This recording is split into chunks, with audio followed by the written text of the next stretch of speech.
Hello అండి, అందరూ ఎలా ఉన్నారు? Welcome to our channel Hepsi home baker. So ఈ వీడియోలో నేను కొన్ని టిప్స్ అయితే షేర్ చేశానండి. తప్పకుండా వీడియోని స్కిప్ చేయకుండా అయితే చూడండి. ఇక్కడ నేను 1/2 kg క్రీమ్ కోసం అయితే కేక్ని ప్రిపేర్ చేస్తున్నానండి. నా కస్టమర్ వారి బాబు యొక్క 3rd మంత్ కంప్లీట్ అయిన సందర్భంగా అయితే ఈ కేక్ ఆర్డర్ ఇచ్చారు.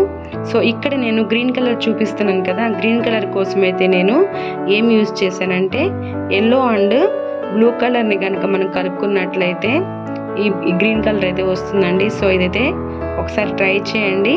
ఈ కలర్ అయితే మనం గ్రీన్ కలర్ని కనుక వేసినట్లయితే ఈ కలర్ అయితే రాదండి. ఇలా లైట్ గ్రీన్ కలర్ రావాలంటే మనము ఎల్లో కలర్ అండ్ బ్లూ కలర్ని కనుక కలిపినట్లయితే ఈ కలర్ అయితే వస్తుంది. ఒకసారి ఇదైతే ఐడెంటిఫై చేయండి.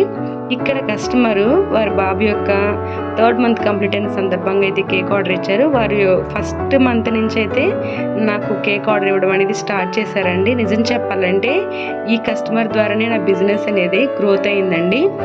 ఈ కస్టమరు చాలామందికి నా గురించి చెప్పారండి. ఎందుకంటే నేను చేసిన కేక్ వాళ్ళకి చాలా చాలా బాగా నచ్చిందని చెప్పారు. అంతేకాదు బయట కేక్తో వాళ్ళు కంపారిజన్ చేశారండి. ఎందుకంటే బయట కేక్ హైట్ అంతగా రాదు, అంతేకాదు నేను వెయిట్ కూడా కొంచెం ఎక్కువగా ఇచ్చాను. టేస్ట్ కూడా చాలా బాగుందని చెప్పారు. సో బయట కన్నా కూడా నా కేక్ టేస్ట్ చాలా బాగుందని చెప్పారు. అదే విధంగా అందరికీ అయితే నా గురించి ప్రిఫర్ అయితే చేశారండి.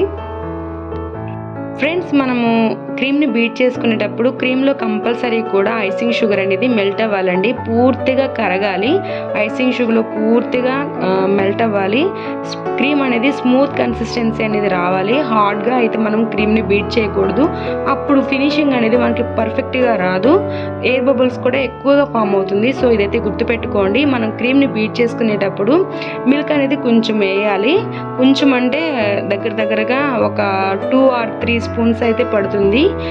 అదైతే గుర్తుపెట్టుకోండి. 1/2 kg క్రీమ్కి అయితే 1/2 kg కేక్కి 1 teaspoon మిల్క్ అయితే సరిపోతుందండి. సో నా వర్క్ అయితే ఇలాగే అయ్యింది. సో ఆ విధంగా మనం క్రీమ్ని బీట్ చేసుకుంటే జారిపోయే విధంగా అయితే మనం క్రీమ్ని బీట్ చేయకూడదు. స్మూత్ కన్సిస్టెన్సీ వచ్చేంత వరకు మాత్రమే మనము క్రీమ్ని బీట్ చేసుకోవాలండి. ఇదైతే గుర్తుపెట్టుకోండి. ఇంకొకటి ఏంటంటే విప్పింగ్ క్రీమ్ ఎంత స్మూత్గా అయితే ఉంటుందో అదే విధంగా అయితే ఈ క్రీమ్ని మనం బీట్ చేసుకోవాలండి. సో ఈ డిజైన్ అయితే మీకు నచ్చినట్లయితే తప్పకుండా లైక్ చేయండి. మీకు నచ్చినట్లయితే కామెంట్ చేయండి. నా ఛానల్ యూస్ఫుల్ అనిపిస్తే సబ్స్క్రైబ్ చేసుకుని నా ఛానల్ అయితే సపోర్ట్ చేయండి ఫ్రెండ్స్. మీరు లైక్ చేస్తే యూట్యూబ్ ఇంకా కొంతమందికి ఈ వీడియోని అనేది రికమెండ్ చేస్తుందండి. సో ప్లీజ్ లైక్ చేయండి. మరొక వీడియోతో మళ్ళీ కలుసుకుందామండి. Thank you so much for watching.